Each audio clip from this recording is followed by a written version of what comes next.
तो ये मूवी शुरू होती है नल को दिखाते हुए, जिसको प्लेनेट पर कैद करके रखा गया है। बताया जाता है कि इस प्लेनेट पर सारे ही उसके बच्चे हैं, जिन्हें सिम्बियोट कहा जाता है, जिन सब पर नल हुकूमत करने के साथ साथ जॉन भी किया करता था। नल के जॉन पर जाने पर सिम्बियोट ने तंग आकर एक प्लान बनाया और अपने ही को कैद कर दिया। अब नल अपने आप को इस कैद से आजाद करवाना चाहता है, जिसके लिए उसे एक कोड किसी चीज की जरूरत है, जो कि वेनम और की बनाई हुई है। ये इस वक्त जमीन पर है और अब वो किसी की तरह आईडी की बॉडी के अंदर रहता है। खैर, नल को किसी भी कीमत पे अपनी से साथ होना था, उस डिवाइस को हासिल करना था, जिसके वो एक प्लान बनाता है और सिनोफेगस नामी बड़ी बड़ी क्रिकेटर्स को पूरे यूनिवर्स में भेज देता है, ताकि वो कोड एक्स को ट्रैक करके नल के लिए हासिल करना है। लेकिन ये काम इतना आसान नहीं। जेनोपेगस कोड एक्स को तभी ट्रैक कर पाएंगे जब वेनम सिम्बियोट पूरी तरह से एडी की बॉडी को अपने कंट्रोल में लिए होगा। अब हमें एडी को दिखाया जाता है, जो एक भाग में बैठा किसी से बातें कर रहा था। अचानक उसके पीछे कोई पोर्टल ओपन हुआ, जो पोर्टल उसे अपने अंदर खींच के ले गया और मालूम हुआ कि वो अब एक दूसरे यूनिवर्स में पहुंच चुका है। इस यूनिवर्स में भी है वो इस वक्त प्लेनेट अर्थ पर ही। और एक शॉकिंग बात उसे ये पता चली है कि पूरी दुनिया उसे और उसके वेनम सिम्बियोट को ढूंढ रही है। लेकिन यहाँ पे आईडी और वेनम ये फैसला कहते हैं कि वो न्यूयॉर्क जाएंगे और एक खास आदमी को ब्लैकमेल करेंगे, जो इस सारी सिचुएशन से उनको बाहर निकाल सकता है। अब इससे पहले कि ये लोग इस शहर से निकल पाते हैं, ये दोनों देखते हैं कि कुछ लोगों ने मासूम डॉग्स को पकड़ा हुआ था, जिन्हें वो फाइटिंग कंपटीशन के अंदर लेकर जाने वाले थे। ऐसे इन डॉग्स की जान खतरे में थी और इन डॉग्स को बचाने के लिए और इन लोगों से लड़ने लग जाते हैं के लिए इन आम इंसानों से लड़ना कोई बहुत ज्यादा मुश्किल नहीं था। उसने बड़ी आसानी से सभी लोगों को अपने कंट्रोल में कर लिया और आखिर में इन सब के सर भी खा लिए, जिसके बाद फाइनली इन दोनों ने उन गुंडों के चंगुल से डॉग्स को भी आजाद करवाया और अब ये तैयार थे न्यूयॉर्क से निकलेंगे। अब रास्ते में देखने को मिलता है कि वेनम सिम्बायोटिक बॉडी के ऊपर पूरी तरह कंट्रोल लिया, जिसकी वजह से उसके आसपास मौजूद जेनोफगस को उनकी लोकेशन के बारे में पता चल जाता है। हम एरिया 50VNN को देखते हैं, जो एक अंडरग्राउंड फैसिलिटी है। इस फैसिलिटी के अंदर देखने को मिलता है कि एक लेडीज साइंटिस्ट बहुत से को कैद करके रखा हुआ था, जो काफी हर्षा पहले के साथ ही यहाँ जमीन पर आए थे। यही लेडी साइंटिस्ट के साथ हम रेक्स नामी एक सोल्जर को भी देखते हैं, जो कि ऊपर ही स्टडी करने के लिए यहाँ आया था और वो ये जानना चाहता था क्या ही क्यों ये दुनिया पे आए थे और वो दुनिया से इसे चाहते क्या है। लेडी साइंटिस्ट रेक्स को सिम्बियोट के बारे में बताने लगती है, जो किसी पैरासाइट की तरह किसी दूसरी क्रिएशन के साथ रह सकते हैं और इस टाइम एडी साइंटिस्ट किसी ऐसी क्रिएशन की तलाश में है जिनके साथ अपना अच्छा रिलेशन बना ले, लेकिन अभी तक वो इस मिशन में कामयाब नहीं हुई। यहीं पर अब लेडीज साइंटिस्ट को खबर मिलती है कि उन्हें एक ऐसा आदमी मिला है जिसका ऑलरेडी सिम्बियोट से काफी अच्छा रिलेशन है, लेकिन यह आदमी उनके साथ कोई कोऑपरेट नहीं कर रहा कि नहीं उन्हें कुछ सिम्बियोट के बारे में ज्यादा इन्फॉर्मेशन नहीं दे रहा, उनसे बात नहीं कर रहा। मालूम होता है कि ये आदमी सिम्बियोट के बारे में बात इसलिए नहीं कर रहा क्योंकि जीस सिम्बियोट के साथ उसने अपने आप को सिंक किया था। उस सिम्बियोट ने उसे मरने के लिए अकेला छोड़ दिया। यहाँ पर लेडीज साइंटिस्ट और साथ में कोई एक और सिम्बियोट दे दी है सिंक करने के लिए, अपने साथ रिलेशन बनाने के लिए, और साथ ही उसे ये भी बताती है कि ये सारे के सारे सेनाप्यूड एक नलनामी के चेयर के बच्चे हैं और कैसे अपनी बेइज्जती के चलते नल इंसाइरस एंड पुट्स को मारना चाहता था, लेकिन इंसाइरस ने बगावट की और मिलकर नल को ही कैद कर दिया और खुद वहाँ से आजाद हो गए। नल अपनी उस कैब से आजाद होना चाहता है, जिसके लिए उसे कोड एक्स की जरूरत है। समझ लो वो कोड एक्स उसकी चीर की चाह भी है और वो कोड एक्स एनी सिम्बियोट्स में से किसी एक सिम्बियोट ने बनाया है, लेकिन जीतने सिम्बियोट यहाँ मेरे पास है, इनमें से किसी के पास भी कोड एक्स नहीं। और उसी कोड एक्स को लेने के लिए नल ने बहुत सारे सेनोफेगस अब अर्थ पे ये दुनिया में भेजे हैं। इधर हमें तो पता है कि वो कोड एक्स है, वेनम, सिम्बियोट और के पास। अब सीन दोबारा वहीं पे शिफ्ट होते हैं जहां हमने देखा था कि सफर करते हुए ने पूरी तरह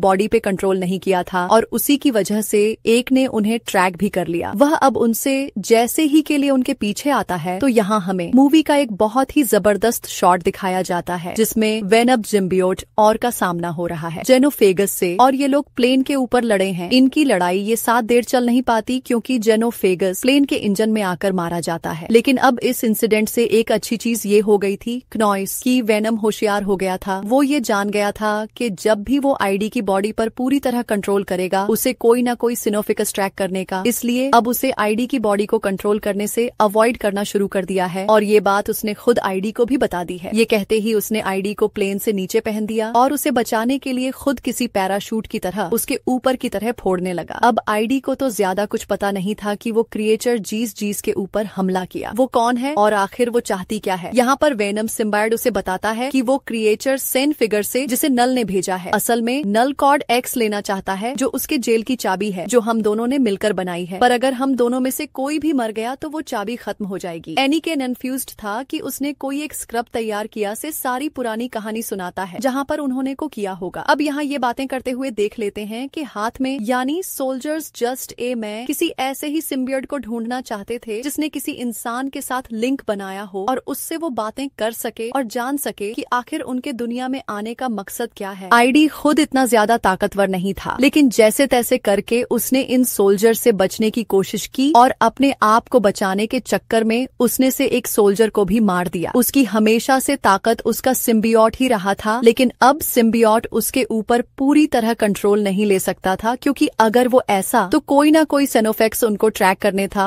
और उनके लिए मुसीबतें और ज्यादा बढ़ जाती हैं। इसी कहानी लड़ाई के चलते हम देखते हैं कैदी गलती से पानी में घिस गए, तेरनी की उसमें ताकत नहीं थी और अगर उसे बचाना था तो वो वेनम सिम्बियोट को ही बचाना था। उसे बचाने के लिए यहाँ ना चाहते हुए उसके ऊपर पूरी तरह कंट्रोल कर लेता है और ऐसे काफी सारे सेनोफेकस उन्हें ट्रैक कर लेते हैं। अब यहाँ इससे पहले कि सेनोफेकस के ऊपर हमला कर लेता, ये लोग होशियारी दिखाते हैं और पानी से निकलने के फौरन बाद ही वेनम एडी की बॉडी को छोड़ देता है, जिसकी वजह से देख नहीं पाता और झुंझुला वो यहाँ काफी सारे को मार देता है जो एडी और वेनम के पीछे ही पड़े थे। एडी तो यहाँ से भाग चुका था, लेकिन वो कितना, यहाँ उसकी किस्मत उसका साथ देती है और उसे एक फैमिली मिल जाती है जो रोड ट्रिप पर निकली हुई थी। वो फैमिली एडी को लिफ्ट दे देती है और बताती है कि ये लोग एरिया 50 वैन पर रुकने वाले हैं, क्योंकि इन्हें बहुत सारे एलियंस को, किन्हीं सिम्बियर्ड्स को देखता है। एडी ये फैमिली एडी को खाने के साथ साथ जूते भी देती है, क्योंकि एडी के पास इस ट्रेन जूते भी नहीं थे। Plus the way your family finally Eddie को लॉस वेगास छोड़ चुके थे। हम यहाँ पर आके एडी अपनी एक पुरानी फ्रेंड से मिलता है जो कि एडी की वेनम वाली रूप से बहुत ही ज्यादा इम्प्रेसिव थी और उन्हें खुशगने के लिए ये आवाज स्टार्ट करने पर वेनम को एडी की बॉडी पर कंट्रोल लेना पड़ता है, जिसके बाद ये दोनों यहाँ पे डांस करते हैं और इनके इस हैप्पी मूवमेंट का नतीजा के निकलता है कि बहुत सारे सेनोफेगस उसे ट्रैक कर लेते हैं। अब इससे पहले कि यहाँ पर ही लड़ाई शुरू हो जाती, वेनमी कौन मर्तबा अकलमंदी दिखाता है और एडी की बॉडी को छोड़ देता है, जिससे सारे साइनोफैक्स के नफ्यूज हो जाते हैं। एक तो अच्छा काम हो गया, लेकिन जैसे कम होने भी नहीं आ रही। यहाँ पर मालूम हुआ एडी को देख लिया ही बस, फिर क्या था, उसकी पूरी टीम ने एडी को पकड़ लिया। उन्होंने एडी और उसके को कर दिया और फिर जब एडी की वो एरिया 50 वैनन के अंदर था, यहाँ एडी के साथ एडी की ही जैसे एक और इंसान जिसे कैद किया गया था, जिसका एक के साथ रिलेशन भी था, वो एडी को बताता है किंग है, वो पागलों की तरह एडी और वेनम को ढूंढ रहा है और ये खबर तो पहले से ही एडी को थी। यहाँ पर हम देखते हैं कि रेक्स जो कि एक सोल्जर है वो बहुत ही ज्यादा खुश है, क्योंकि एडी और अभी तक काफी अच्छा है और उसे आईडी की मदद से काफी सारी इन्फॉर्मेशन मिल भी सकती है। वहाँ अब इस जगह का सारा कंट्रोल अपने हाथ में ले लेता है और यहाँ मौजूद साइंटिस्ट को भी यहाँ से जाने को कहता है। अभी तो उसे आईडी से पुराने बदले में लेने थे, एक तो पिछली के हाथ नहीं रखा था, ऊपर से उसके कई बंदे भी मार दिए थे, जिनका बदला लेने के लिए वो एडी को एक मर्तबा बाहर निकालकर उसे शूट करने की कोशिश करता है। लेकिन एडी की किस्मत अच्छी थी यहाँ पर, क्योंकि वेनम एक और उसे बचाने के लिए आ गया। लेकिन अब सवाल तो ये है, वेनम को तो इन लोगों ने कैद कर दिया था, तो वो यहाँ आया कैसे? असल में वेन IENM जानता था आईडी के साथ कुछ न कुछ तो बुरा करेगा। उसका ख्याल रखने के लिए उसने यहाँ साइंटिस्ट के साथ अच्छा बॉन्ड कर लिया, जो साइंटिस्ट फजूल में इस फैसिलिटी से निकालना चाह रहा था। बस उसी साइंटिस्ट की मदद से वेन IENM सिम्बियर्ड अपनी जेल से आजाद हुआ और उसने अपने आईडी को बचा लिया। लेकिन यहाँ सिचुएशन कंट्रोल में आने के बजाय इनके साथ और भी बुरा हो चुका था, क्योंकि आईडी को बचाने के लिए वेनम सिम्बियर्ड ने उसके ऊपर कंट्रोल लिया था और ऐसे सेनोफेगस से ट्रैक करते हुए यहाँ आ गई। अब यहाँ पे मौजूद लैशर सिम्बियर्ड जो ये बात जानता था कि ये 0 फिगर्स नल ने भेजे हैं और वो वेनम से कोडेक्स लेना चाहते हैं, वो इस सिम्बियर्ड को रोकता है, इससे लड़ता है और वेनम को यहाँ से भागने का मौका देता है, ये कहते हुए कि तुम चले जाओ और कभी नल को आजाद मत होने देना, नल को कभी कोडेक्स मत देना। अब वेनम जानता था कि ये सेनोफेगस यहाँ पे मौजूद इंसानों को भी मार देगा। उसे ढूंढते हुए,